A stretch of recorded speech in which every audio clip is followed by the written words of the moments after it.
Rabotai, welcome to a new series of Mishnayot.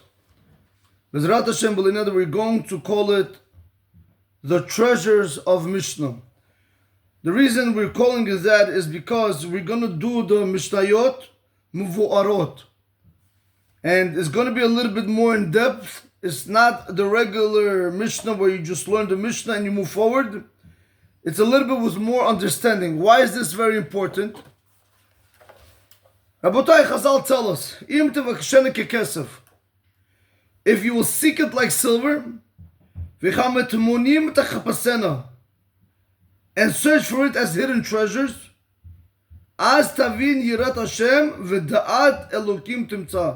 then you will understand the fear of Hashem and you will find the knowledge of Hashem. Rabotai, this is very important.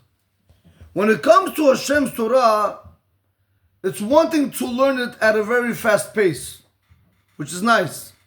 But there's another thing to go ahead and to try to delve and try to understand it. So it's not going to be your regular Mishnah Yomi class, nothing like that, Rabotai. This Mishnayot is going to be a little bit more with understanding. And if anybody wants to have this book, you can always find it in any bookstore. Right? It's Mishnayot Muvu'arot. It's Mishnayot which are explained.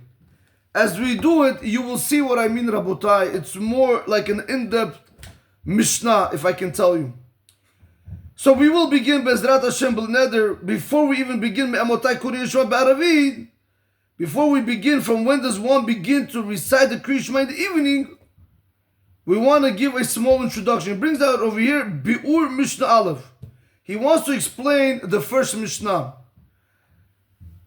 Rabotai, I want to explain to you something. One of the things that Harav Gaon Rav Moshe Walker Shlita taught me is that when it comes to learning, you need to understand in detail everything that you learn.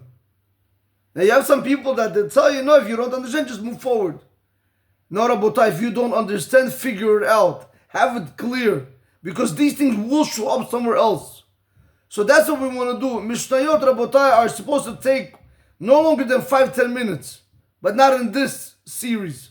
Only because we want to try to do it with a full understanding where everything comes about. Not just to read it and go forward. You know, I read for you the halacha once. One second. It's in Siman Aleph and halacha Daled. One second. Oh. It's in Siman Aleph and halacha Daled. I read this halacha one time a while back. Here, Tov me'at tachanun b'kavanah me'arbot b'lo kavanah. It's better to say a few supplications with intention, meaning with understanding, than to do a lot without any kavanah. And the Mishnah says over here the same thing when it comes to Torah. Let me just find it. Oh. V'chen le'inyan Talmud Torah. And so too when it comes in regards to learning Torah, ha'inyan ken, the matter is the same. Ki hakol ta'alui lefnei Hashem yitbarach im oseh kol asher bekocho lasot. Right, Rabotai? You have to understand, everything is dependent before Hashem, may He be blessed, if you're doing everything within your power. So I should have read the previous line because that's where it's actually going from. He says like this. Aval im hamarbe kiven gam ken hamarbe yoter tov yoter, right? If a person is able to have kavanah even when he adds a lot of supplication, of course the one that's adding is much better. V'im hamema'et yesh lo onus ve'en yachol larich. But if somebody has to minimize the supplications because of some situation which is out of his control and he's not able to lengthen on it, or he calculates in his mind that if he's going to postpone, if he's going to lengthen in the supplications, he's not going to be able to have the proper concentration. He's going to minimize in the supplications, but he's going to do with concentration.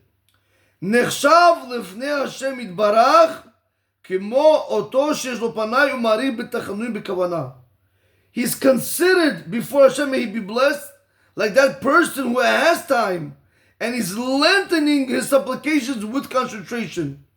And on this it was taught, whether one is doing a lot, Ve'echad hamam'it, whether one is doing a little bit, u'bilvad shichaven libo l'shamayim, as long as you are directing your heart to heaven, meaning to Hashem. And now we can read that one. That's what he says, V'chein le'inyan Talmud Torah ha'inyan ken, and so too with Talmud Torah. If you are able to learn a lot, of course that's better. But Rabotai, if I'm learning a lot and I'm not understanding what I'm learning, so therefore I have to learn less, but I'm going to be able to understand. In the eyes of Hashem, it's as if you did a lot. Like that person who has time, who understands everything, and he's doing a lot. Exactly the same thing, Rabotai. But as long as we're doing it l'shem shamayim, and we're doing it for Kadosh Baruch Hu. So this is it, Rabotai. This is it. This is how we want to learn it. We want to try to go in that direction, and you will see the difference between, like Rav Meir Eliyahu Shlita always says, you have two types of learning. You have learning, and then you have real learning. Sonny, how are you? Muchas gracias. And you have real learning, Rabotai. So this is what we want to see. This is what we want to see today. So he says, we read in Bi'ur Mishnah Aleph, Katub beParshat Shema. It's written in the chapter of Shema, in Devarim, in Perek Vav, Pasuk Zayin. That's chapter 6, verse 7. V'dibarta bam, b'shivtecha beveitecha, uv'lechtecha v'derech, uv'shabecha v'kumecha. There is a verse from the Torah that tells you that you have to speak in them, meaning in the Torah. B'shivtecha beveitecha, when you are sitting in your house, uv'lechtecha v'derech, when you are traveling on the way, uv'shabecha uv'kumecha, when you lie down and when you get up. And this is what we want to focus on. This is what we want to actually focus on. Mikan darshu chacham. From here the chachamim expounded, they explained, shemitzvah likros shema pa'amayim b'chol yom. There is a mitzvah to recite Shema 2 times a day. How do we know 2 times a day? Because it says in the pasuk, u'b'shavbecha uv'kumecha, when you lie down and when you arise. So they learn from the word b'shachbecha. What does it mean when you lie down? B'zman shchiva, at the time when you lie down. Uvkumecha, what does it mean uvkumecha, when you get up? B'zman kima, at the time when you get up. It's the time that people go to sleep, you have to say Shema. That means b'shachbecha. Uvkumecha is the time when people get up in the morning. So from these 2 words where it says b'shachbecha uvkumecha, we start understanding that we have an obligation from the Torah to recite Shema 2 times a day. So he says, what does this pasuk come to tell you? It means to say in the evening, in the morning. You are obligated to, from the Torah, to say Shema in the morning and in the evening. Well, according to the Torah, it's actually in the evening because the night starts first and then the morning. Continues in the Bi'ur, and he says, Kriyat Shema, when we're dealing with reciting the Shema, what's included in Shema? Kriyat Shema kolelet shelosha parshiyot shebatorah. Kriyat Shema includes 3 chapters, 3 parshas from the Torah. One of them is Parshat Shema Israel. Right? We do it. Right? You say Shema Israel, Shem Elokeinu Hashem Echad, which is in Sefer Devarim, Perek Vav, Pesukim from Dalet to Tet. Those are verses from chapter 6, verse 4 to 9. What about the second parsha? V'hayim Shemoah. So you know, Rabbi, let me see something. So you want to see something? This is the Devarim. Where's the Reish? Oh, I need the Devarim. Let's see this. Rabotai, let's see this. I want to see what are the parshiyot over there. Because you'll see a lot of times when you learn halakha, when it says parshiyot, parsha rishona, parsha shniya, there's a very big machloket. Is it only Shema? Is it also V'ahavta? And so on and so forth. Let me see this. Perek Vav, verse Dalet. Let's see this.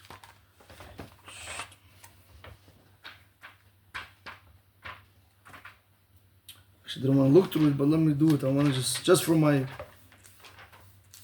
okay. Perek Vav, Pasuk Dalet. Okay. Oh, beautiful.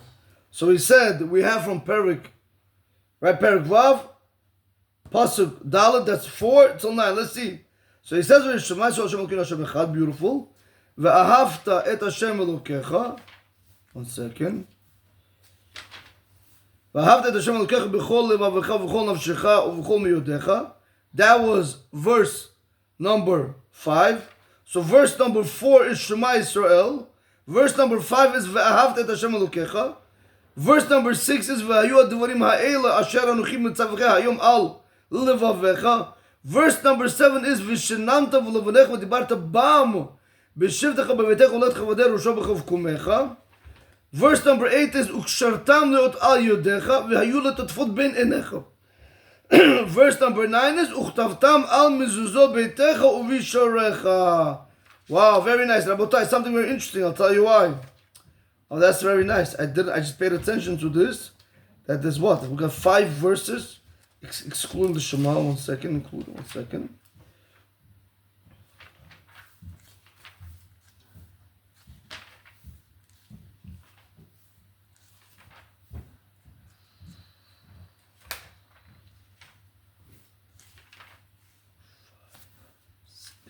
Yeah.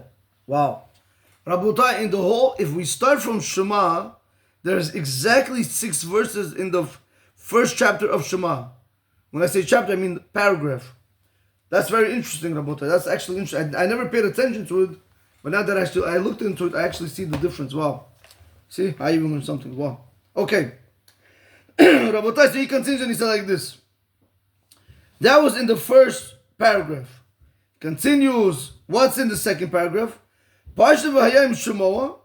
In Parsha v'hayim Shemoah, where do you find that? That's in Devarim, chapter Yud Aleph. That's Perek Yud Aleph. Pasukim Yud Gimel through Chav Aleph. Now that I know that, I could also know that. So you have the verses from 13 till 21. You can find it in Sefer Devarim. Pay attention, Rabotai. They're not even next to each other. They're not in order. This that we say Shema in order is one thing. But in the Torah, they're completely not in order, right?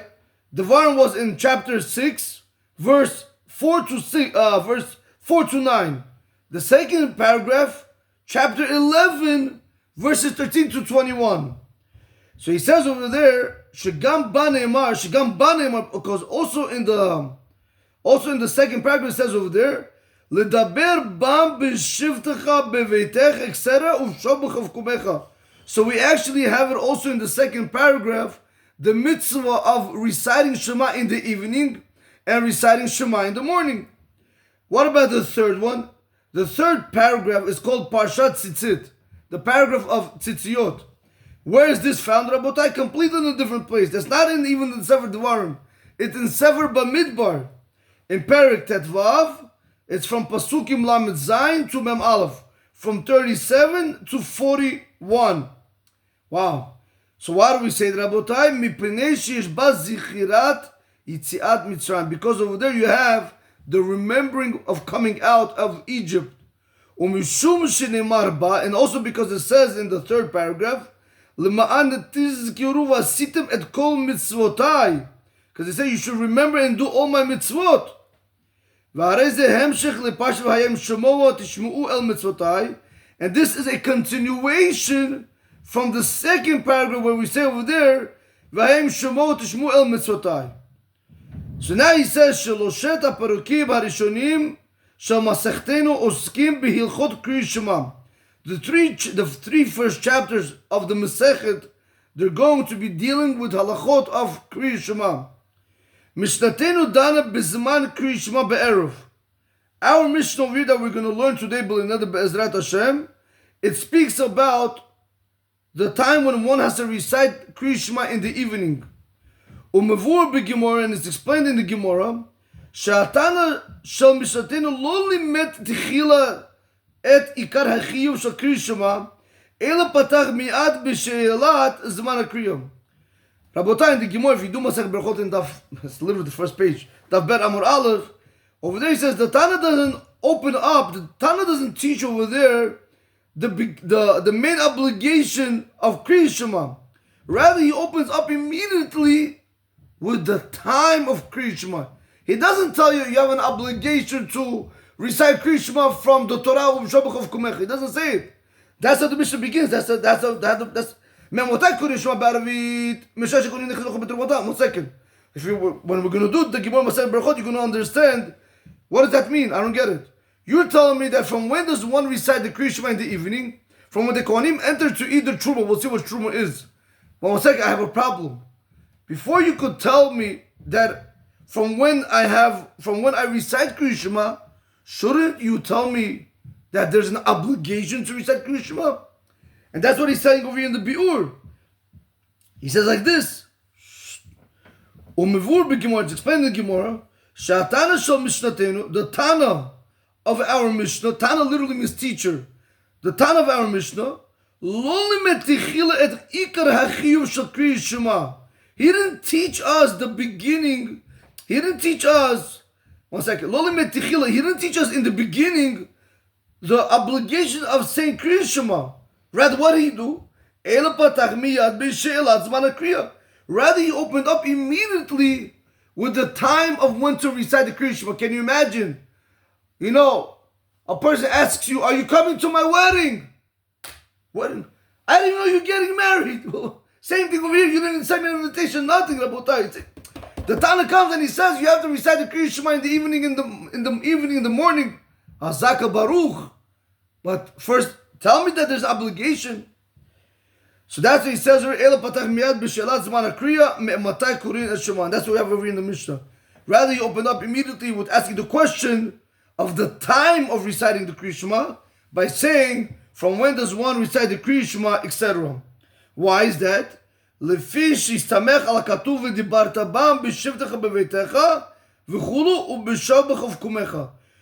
reason why the Tana did not open up with telling you on the obligation of reciting Kriya Shema, because he relied on the pasuk in the Torah, which tells you ub'shabecha uvkumecha. He's building off of that.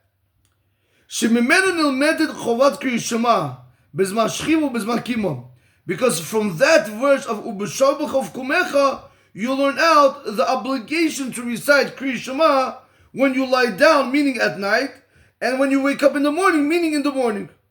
Like we mentioned above, that's where the Tana goes. He opens and he asks, Me'ematai korin. He doesn't tell you that you have an obligation to recite Shema. He tells you from when do you have to start reciting the Shema. Because the obligation, he's expecting us to basically to know that it's already coming from the Torah, from the verses of Ub'shabecha Kumecha. So that's what he says, Me'matai Korin, etc. Me'matai ve'ad matai nechshav zman shchiva. He's going to tell you from when to when is considered to be the time when people lie down. This is going to be Mishnah Aleph, what we're supposed to do another today, hopefully. V'chem be Mishnah Bet, and Mishnah Bet, he's going to begin, Me'matai ve'ad matai zman kima. From when till when is the time when people get up in the morning, so that frame of time, I have to be able to say Shema. Since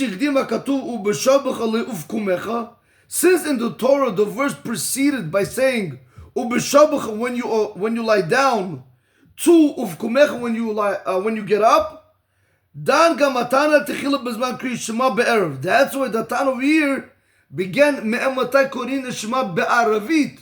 If we look, let's do like this. Wow. Here. In Mishnah Bet, it says, Me'emotai korin Shema b'shacharit. That's Mishnah Bet. Why don't you start over here, Me'emotai korin Shema be'aravit, and over here start Me'emotai korin Shema b'shacharit? Why do you begin with the night? So that's what the Bi'ur of the Mishnah is explaining to you very simple. He's telling you, he's just going with the way it's written in the Torah. It says in the Torah, Ub'shabecha uvkumecha.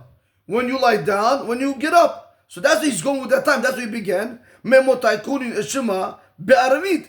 And in Mishnah Bet, he's going to begin Me'emotai korin Shema b'shacharit. That's why he begins it like that. Ve'achar kach bezman kriya Shema. Okay, 1 second. Let me just see this. ולפי שהקדים הכתוב בשם אחד ופקומך, דן גם מתן תחילה בזמן קריאת שמע בערב, ואחר כך בזמן קריאת שמע בשחר. Right, like I explained, Rabotai, since the pasuk of B'shabecha preceded the pasuk of Uvkumecha, that's where the Tana began with first the Shema times in the evening, and afterwards he's going to begin with the Shema times in the morning. Ve'od, and furthermore, ve'od tam muva al kaf be'gemara. And furthermore, there's another reason that's brought down in the Gemara. Shatana lamad parshat briat ha'olam. Parshat briat ha'olam, because the Tana he learned out from the creation of the world. Shekatuv ba, what is it written in the creation of the world? Vayi erev, vayi boker, yom echad. And it was evening, and it was morning, and it was one day. Techila, in the beginning, what did the Torah mention? What did Hashem say in the beginning? Erev, vayi erev, evening. V'achar kach, boker. And almost afterwards did he say boker. Lefichach, therefore, potachat mishnatenu be'inyan kriyas shema be'erev. That's why our Mishnah goes ahead and he opens up with kriyas shema in the evening, because the pasuk says, vayi erev, vayi boker. So the Tana wanted to keep with the way the Torah is saying, the way the creation of the world. The creation began with evening. The Tana begins the Shema with evening. Continued into morning. The Tana continues into the morning of the reciting of Shema. Besed Rabotai. So we do see over here that from where does the Tana learn? Because remember, the Tana doesn't speak about nothing, Rabotai, not one word, of the obligation of Kriyas Shema. He's expecting us to know that it's coming from the Torah, where it says, Ubishal b'cha uvkumecha. Rabotai, I'll use the word in Hebrew, Ubishal b'cha uvkumecha. Just understand, it makes it much more easier to, it's much more, it goes flow, it goes in a good flow whenever you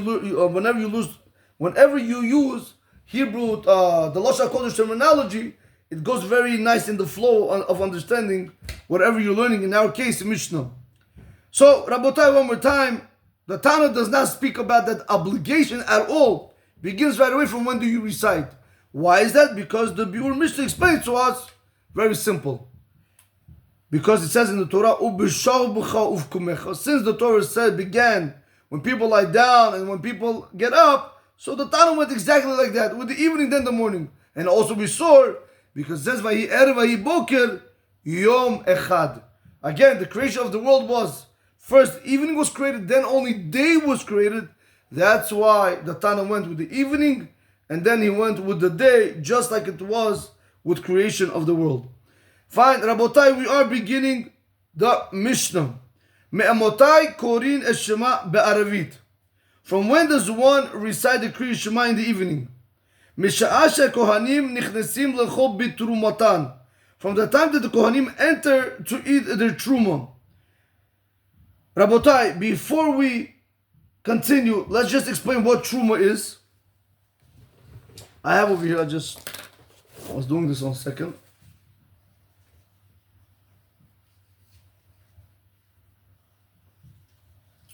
Okay, Rabotai, we have over here like this. I hope you guys see from there. Let me just double check. 1 second. Make sure you guys see from there. Okay, good. Maybe the light is in the way, but let's see. Okay. So we have over here like this. We have what's called tevel. Tevel is whenever you have 100%. Okay, this marker's dead now.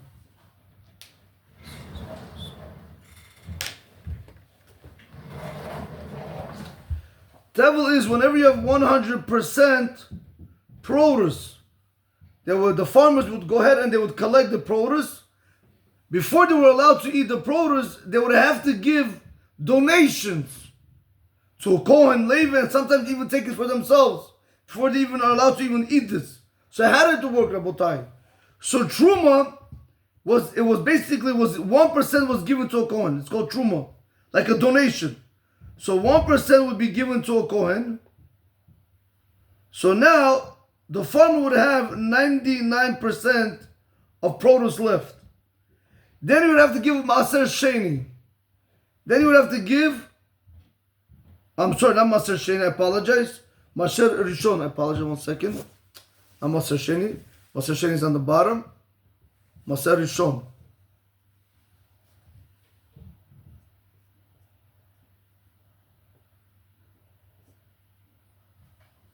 He would have to give Maser Rishon. What was Maser Rishon?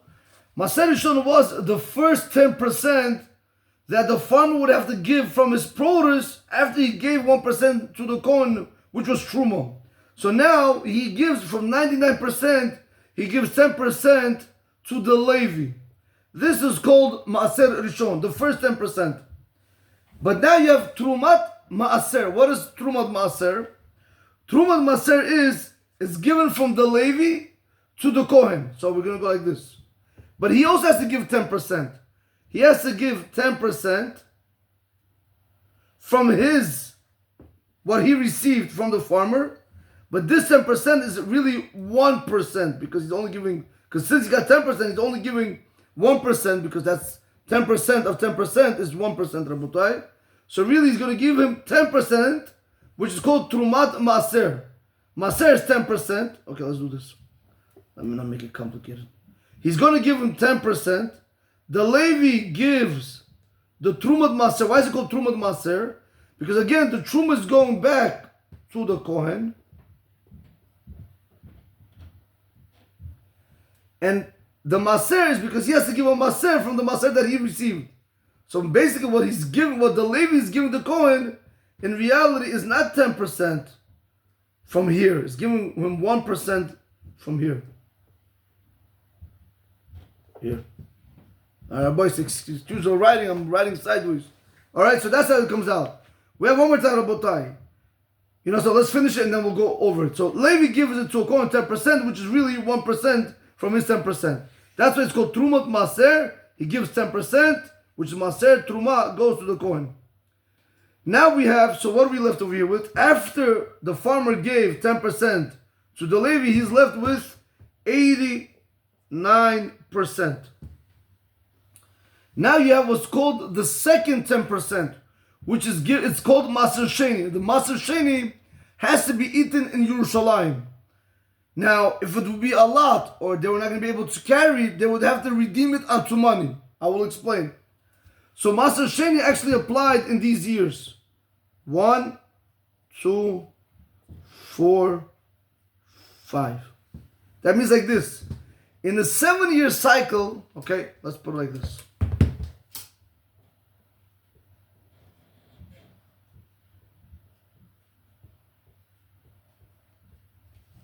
Right, whenever you would have a 7-year cycle, Shemitah year, you cannot work the land.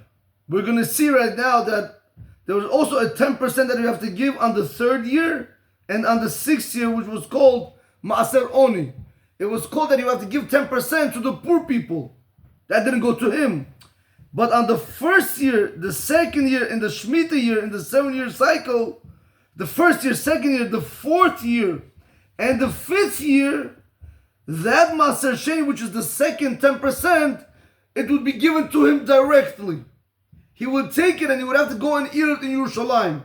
Let's say he wasn't able to carry it because it was a lot, no problem.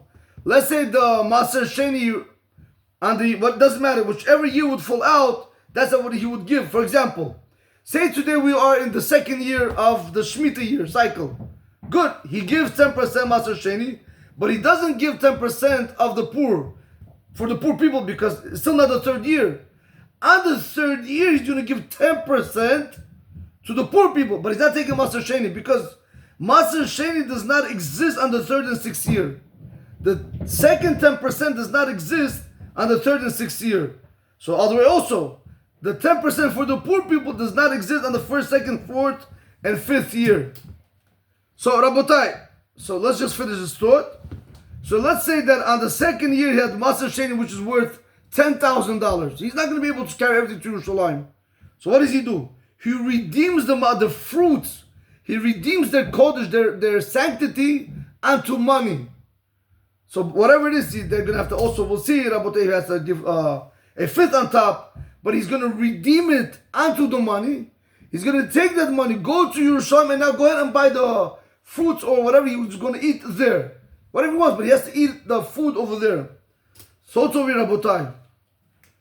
Maaser Sheni over here would go to him on the 1st, 2nd, 4th, and 5th year. That means now we're down to, because over here he would have to give 10% also to himself. That means now you're down to 79%. And on the 3rd year, which is the 3rd and the 6th year, which will be going to Maaser Oni, the 10% to the poor people. So at any given time, Rabotai, the farmer would always give 79%, I'm sorry, not 79%, I apologize. 31% he would actually give away at any given year, and 79% stayed with him. Now, something very interesting, right? It doesn't remind you of 33% tax, right, that they charge in America. So it's very interesting, Rabotai. This will be the calculation. But remember, it cannot be 69. That cannot be 69%. Why? Because in a 7-year Shemitah cycle, you're only giving 10%. Either you're giving it to yourself, or you're giving 10% to the poor person. So therefore, you're never going to have a case where it's 69. It's down to 69%. Okay, Rabotai? So really, he's always going to be down to about 79%, which even this 10% really belongs to him, but still he has to eat in Yerushalayim. But in general, Rabotai, this after he gave all this, now he's able to go ahead and eat the produce that's left over. But until he doesn't do all this, it's called tevel. Okay. Baruch Hashem, Rabotai. Let's continue. Now, so he says over here, from when does one recite the Kriya Shema? From when does one recite Kriya Shema in the evening? From the time the Kohanim enter to eat their Truma. So he explains over here, and he says, "Hatruma niten leKohanim kodesh hi." The Truma which was given to the Kohanim, it was consecrated, it was holy.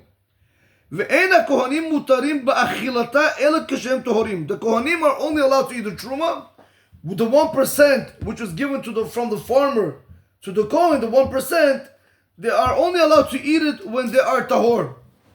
They're never allowed to eat it in a state of impurity. Kohen shenitma, but we'll see, Rabotai, if a Kohen became tameh, how? Kigon. Shena'asim mitzorah. For example, he became a leper. He spoke Lashon Hara, he got discoloration on his skin. Or shenegab b'sheretz met. Or if he touched a dead sheretz. There are 8 type of sheretz. It's not only a rat. It can also be a lizard.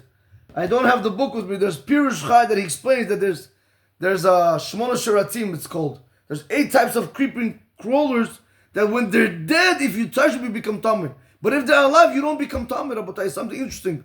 If a rat passes by, right, or touches food, that does not make it tameh. If it's dead, it makes it tameh. Interesting. So that's what he says over here. "Ela kohanim mutarim ba'achilata ela kishem tohorim, or kohen shenitma, kohen shenaseh mitzorah, or shenag b'sheretz met." Or if a kohen became a leper, or if he touched a dead sheretz, a dead creeping crawler, Nemar bo, it says in it, in Vayikra, in Perek Chavbet, Pasuk Dalet, B'kodshim lo yuchal ad asher yitaher. That the Kohen is not allowed to eat consecrated, he's not allowed to eat consecrated food until he becomes tahor. V'darshu Chachamim in Masech Divamot, Ayin Dalet Amud Aleph, and the Chachamim explained in Masech Divamot, page 74, side 1, Be'ezah kodshim amra Torah. Rabotai, which kodshim did the Torah say that they're not allowed to eat until they became tahor? So Gemara answers, B'truma. Specifically with truma, the 1% which we showed you, which was given to the Kohen. Mikan, from here, Shekon tameh asur lechol truma ad shitaher. A Kohen who is tameh, it's forbidden for him to eat truma until he becomes purified. Dahainu, what does that mean, purified? Ad shidvol v'ya'arev shimsho. Until he's going to go into the mikvah to dip, and then the sun is going to set in. Koloimor, meaning to say, sha'av la'achar shetaval, even after he went to the mikvah, adain asur ba'achila truma ad acharei shkiyat hashemesh. Still is forbidden for him to eat the truma until after the setting of the sun. Shenemar, like the pasuk says over there in Chavbet, in Perek Chavbet, pasuk Zayin, Uba Hashemesh, and the sun came, v'taher, and it purified. V'achar yochal min hakoshim, and afterwards he's able to go ahead and eat from the consecrated food. B'Gemara Mavur, it's explained in the Gemara, shetevet v'taher enem musevet al ha'adam. In the Gemara Masay Berachot, it's explained that the word v'taher is not referring on the person. Sheha-kohen naseh tahor kimashmaut hakatuv. That the kohen became tahor. It's not going on that and that. Ela misuva hi al Hashemesh. Rather, it's going on the sun. I will explain. Hashemesh tahir. Sheken be'eretz Yisrael omrim adekei yoma. When the day has gone completely, meaning Hashemesh tahir, meaning the sun has passed. Kedei litayin sov sha'at ben hashmashot. In order to show us the end time of twilight. Sha'az Hashemesh shuk'a kulo ve'hakochavim nir'im. Because then the sun set completely and you could see the stars. Rabotai, what is this saying over here? Let me just explain this. Because you have to also know the Gemara for this a little bit. There is a machloket in the Gemara when it says Uba Shemesh v'taher. When it says and the sun came v'taher, is it v'taher? Is it going that the day purified? Meaning is it saying that the day has passed, or is it v'taher? Is it going on the person that the person became tahor when the sun sets and the person became tahor? That's what he's trying to tell you over here. That don't learn the pasuk where it says Uba Shemesh v'taher, that it's going on the person. Because if it's going on the person, there's another problem. Then he wouldn't be able to eat until he brings the kochim the next day. And not the kochim, I'm sorry. He's not able to eat until he brings the korban the next day. In order for a kohen to become completely pure, it's not enough that he goes into the mikveh before sunset. He has to wait until the 3 stars come out. But also on the following day, he has to bring a korban for the fact that he became tameh. The korban is what completely sanctifies him, and then he's allowed to even eat consecrated food. There's a very big difference between truma and kodshim. Truma, which was given by the farmers, which it's holy food, but you're allowed to eat it on that same night. Once the sun sets, once the 3 stars come out, you're allowed to go ahead and ready to eat the truma. When it comes to consecrate, when you consecrate an animal, or the korbanot that was in the Beit HaMikdash, when it comes to consecrated food, there's no way the kohen is going to be able to eat it that same night when the 3 stars come out after he went to the mikveh before sunset. Rather, he has to wait till the 8th day, the morning of the 8th day. And he has to bring a korban. After he brought the korban, that completely makes him pure, and now he's allowed to eat the kochim. That's what he's telling over here when it says in the Gemara that the word v'taher, it's not going on the person to tell you that the kohen became pure, but rather is going on the sun to tell you that the sun set incompletely. That's what the Bartanura wants to explain over here. Not the Bartanura, or the Kahati, Michla. Mishnayot, I believe it's the Kahati. Let me see something. I think it's the Kahati, yes. Where's his name? Yes, Mivor Bidi Pinchas Kahati, correct. So he didn't write Rav, wow. Okay. So this is the Kahati, Rabotai. That's the way the Kahati wants to explain it. V'kach katuv gam Rambam, and so too the Rambam wrote this, halachot trumot, Perek Zayin halacha bet. Ein hatemeim ochlim betrumam ad she'ariv shimshan, v'yitzeu shelosha kechovim achar shkid hachama. The Kohanim that were tamid, they're not allowed to eat truma until the sun sets and the 3 stars come out after the setting of the sun. Sheinamar, like the pasuk says, Uba Hashemesh v'taher. Like the pasuk says, and the sun came and the day passed. Meaning, what does that mean, v'taher? What does it mean? Basically, clarified. Ad shitaher arakim min haor. Until the heavens are clean from light. Meaning, it has to be completely dark. The same way the Rambam paskins this. Ve'achar yochal min hakochim. And afterwards he says they can go ahead and they can eat from the kochim. Rabotai, it's in parentheses, because you have to understand that it's not really going on the kochim, but it's really going on the kochim, which in our case is the truma. Ve'zehu sheshaninu b'mishatin, and this is what it was taught in our Mishnah. Misha'ah shekohanim nichnesim lechol b'terumatan. From the time when the Kohanim entered to eat their truma, he says, HaKohanim, shahayu ovdei avodat Hashem b'mikdash, u'mitzipei dat HaTorah be'am, the Kohanim, that they were the ones that would serve in the Beit HaMikdash, and they would spread the knowledge of the Torah in the nation.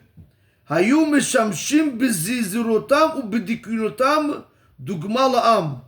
Rabotai, the Kohanim were very quick. They were very vigilant. They were very particular. Why? In order to be an example for the nation, that when it comes to doing mitzvot, you don't procrastinate. That's why. Lachem ba'ah Mishnah lelamed. That's why the Mishnah comes to teach you. Ki sha'a she'akohanim shenitma'u v'tevlu chozrim letoratam l'chol b'trumatam sha'a tzet kochavim hi. Because at the time when the Kohanim, when they become Tameh and then they dip into the mikveh and they go back to the original status of being tahor, of being pure, to eat the truma, which is when? From tzet kochavim. Umisha'azu matchil zman kriyat shema be'erev. From this time, the kriyat shema begins in the evening. It wanted to show us how vigilant we also have to be, how quick we also have to be in mitzvot. And the first mitzvah that comes upon a person when it's with kriyat shema of Aravit is once the 3 stars come out, that falls on you, the kriyat shema. B'Gemara Mavur, it's explained in the Gemara, shemishnatenu nachtam mish'asha kohanim v'chulu. They used to explain the Gemara, why did the Mishnah have to take the words mish'asha kohanim, etc.? V'lo mish'at tzet kochavim. Why did the Mishnah have to say, from when the kohanim enter to eat the truma, to teach us that we have to be vigilant and diligent and quick in doing mitzvot? In this case, to recite Shema, because that is the first mitzvah that comes across you. Why didn't they just say Mishat Tzet Kochavim, from when the 3 stars come out? Why did they have to tell me from when the Kohanim entered to eat the Truma? So he says over here, Kedei lashme'enu derech agav halacha nosefet. They wanted to teach you an extra halacha, by the way. Meaning, shekol kohen tameh, any kohen who is tameh, afilu kishetaharato toluya behavat korban lekapara, even though the complete purification process is really dependent on the korban to atone for him, which is the following day. Kigon zav or mitzorah, for example, a person who's a zav or mitzorah. Now, Rabotai, let's just get this down over here also. A zav is, you have 2 emissions that come out of a person, of a man I'm talking about.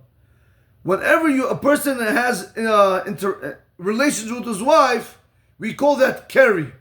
Or if chas v'sham lolin Rabotai, if a person saw a dream, or if a person did an avera, and he made himself to come to see semen, that's called carry. Zav is a little bit different, Rabotai. Carry and Zav have 2 different halachot. Carry is a person that has similar mission that is caused by him, being with his wife, or chas v'sham thinking about a girl, or doing things, that's going to make it come out. But a Zav, it's an abnormal emission that is not done through him. It's it's dependent on his body, either because he's sick, something has to do with eternal, something with the body himself. So Zav and Keri are 2 different things. Why? Because a person who sees Keri is not on the same level of tumor as a person that sees Zav.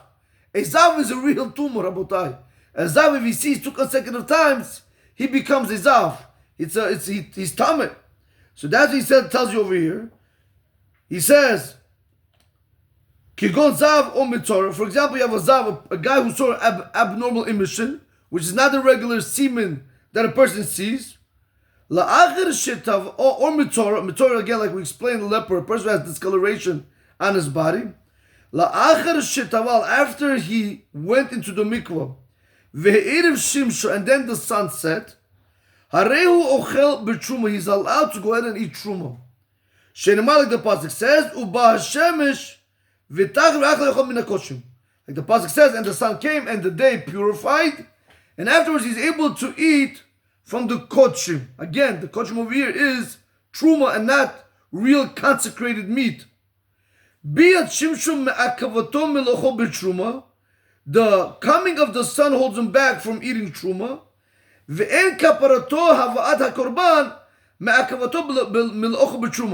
But the korban does not hold him back from eating truma.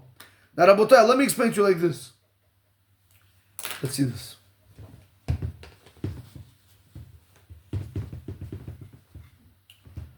We have like this.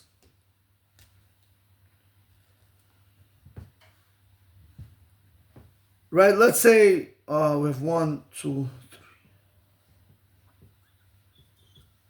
3, 8. Rabotai, don't forget, when our day starts from the night. Okay, so basically, I should have done. So basically, okay, so maybe like this. So this is, okay, I don't think I see it. So this would be night, and this would be day. Then again, same thing. This would be day, and this would be night. So why am I telling you this? Because when the Kohen goes during the 7th day, he goes to the mikveh during the day. This is day. From here is day. From here is going to be night. When the Kohen goes during the day to the mikveh, that will never allow him to eat truma until the sun sets in completely. Once the sun sets completely, this is considered, the rain on the bottom over here is considered the 8th night. Not the 8th day. 8th night, Rabotai, because remember our day starts at night. So this is the 8th night. So on the 8th night, we're going to allow him to eat the truma because now the sun set. But he's telling you, but the korban does not hold him back from eating truma. Meaning, on the 8th day, which is over here. So let's do like this. Really on the 8th day, which is right over here, he has to bring a korban for complete atonement. In order to, when he brings the korban, then he's even allowed to eat the kochim, consecrated meat. But over here we're not dealing with meat. Over here we're dealing with produce. So that's what Rabotai, that's what the Mishnah is trying, that's what Rabbi Vadim Bartanur is trying to teach us over like this. That whenever it says over here, so that's what you want to say. That why didn't the Mishnah just tell us when the 3 stars come out, that's when you have to say Shema? Why do you have to tell them? Because he wanted to teach you an extra halacha, which is the what? We wanted to teach you that when the Kohanim go during the day, on the 7th day, when they go to the mikvah, they're not allowed to eat truma, but on the 8th night, once the sun sets, like I explained, on the 8th night, once the sun sets and the 3 stars come out, now they're able to eat truma. That's what another halacha that he wanted to teach you. And he was going to try to tell you, and don't think that the 8th day, the korban, is only after dinner you're allowed to eat the truma. No, Rabotai. The atonement, the complete atonement process is after when he brings the korban, correct. But he's purified for truma even on the 8th night. That's after when he went to the mikvah during the 7th day. Okay. Let's see, Rabotai. Let's just see a little bit more. I know it. I told you, Rabotai, this is more in depth. Okay. Shh.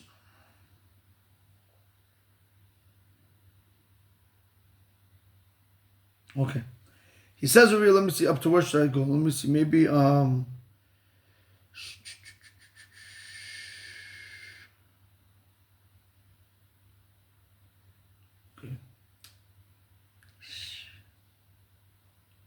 Okay, you know something? Rabotai, we're going to stop over here. I'll tell you why. Because he has a few more different